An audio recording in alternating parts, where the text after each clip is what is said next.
আসসালামু আলাইকুম dear viewers. আজকে আমরা আল হেওয়ারুস সানির যে মুফরাদাতগুলো রয়েছে সেগুলো নিয়ে আলোচনা করব।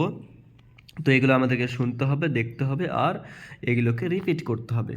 জাস্ট এটাই কাজ আমাদের। তো এখানে দেখুন আমরা কিছু শব্দ আছে বা টার্মস রয়েছে, মুফরাদাত রয়েছে, সেগুলো নিয়ে আলোচনা করব। তো এখানে দেখুন মা জিনসিয়াতু বলছে, মা জিনসিয়াতু কা। একজন ছেলেকে যখন জিজ্ঞেস করবেন তখন কা বলে কাপটা লাগিয়ে দেবেন। কাপ মানে এটা হচ্ছে জামির, এই জামিরটা মানে হচ্ছে তোমার, কা মানে তোমার। তো মা জিনসিয়াতু কা, তোমার জাতীয়তা কী। তো অনুরূপভাবে এখানে একজন মেয়েকে যখন জিজ্ঞেস করবেন তখন কীভাবে জিজ্ঞেস করবেন, তো মা জিনসিয়াতু কী, তোমার জাতীয়তা কী। তো এই টার্মসটা বহুল প্রচলিত এবং আপনি যখন কোনো দেশে ভ্রমণে যাবেন তখন কিন্তু আপনার এই টার্মসটার খুবই প্রয়োজন পড়বে। তো এটা আপনারা মুখস্থ করে রাখতে পারেন। তারপরে হচ্ছে আনা, এখানেও আনা ব্যবহার করা হচ্ছে, এখানেও আনা ব্যবহার করা হচ্ছে, অর্থাৎ মুজাক্কার মুয়ান্নাস উভয়ের জন্য আনা শব্দ ব্যবহৃত হয়। এক্ষেত্রে নতুন কোনো শব্দ বা আলাদা কোনো শব্দ ব্যবহৃত হয় না। মুতাকাল্লিমের সেগা পুরুষ এবং নারী উভয়ের জন্য একই রকম। তারপরে এখানে বলছে পাকিস্তান, একটা দেশের নাম হচ্ছে পাকিস্তান, যেটা ভারতের প্রতিবেশীর একটা দেশ। তারপর আফগানিস্তানের প্রতিবেশী দেশ। তো পাকিস্তানকে পাকিস্তান বলা হয়।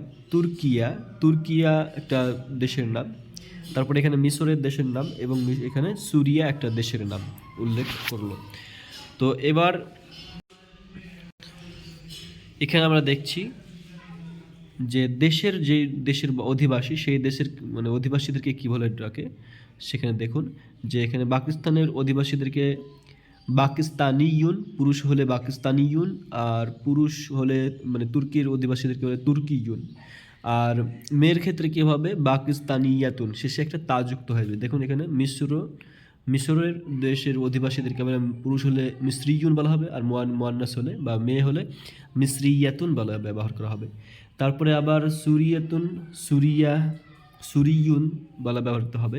মুজাক্কারের জন্য হবে সুরিয়ুন আর মুয়ান্নাসের জন্য সুরিয়াতুন। যে মিশরীয় বা সিরিয়ার অধিবাসী, একজন মহিলা সিরিয়ার অধিবাসী। এরপরে আমরা এখানে দেখব যে তাদরিব সিলবাইনাল কালিমাতি অসুরাতিল মুনাসিবা।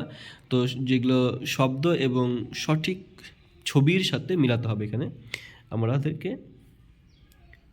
তো এক্ষেত্রে প্রথম যে ছবি আছে পাকিস্তান একটা দেশের নামকে বোঝাচ্ছে।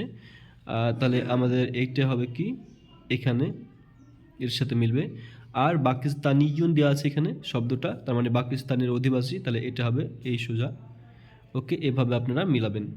তারপরে এখানে মিশর, তাহলে মিশর একটা দেশের নাম। দেখুন একটা তার ম্যাপ দিয়ে দিয়েছে।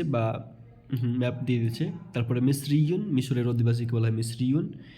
অনুরূপভাবে তুর্কিয়াকে বলা হয় দেশের নাম, আর তুর্কিয়ুন সেই দেশের অধিবাসীকে বলা হয়।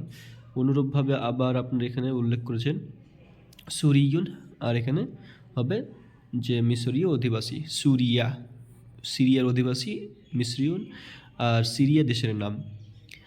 তো এই ছিল আজকের আমাদের হেওয়ার, দ্বিতীয় নম্বর হেওয়ারের যে মুফরাদাতগুলো আর কিছু আমাদের তাদরিব, সেটা নিয়ে আলোচনা করলাম। ধন্যবাদ। আজকে পর্যন্ত, আগামী পর্বে দেখা যাবে ইনশাআল্লাহ। ধন্যবাদ। আসসালামু আলাইকুম।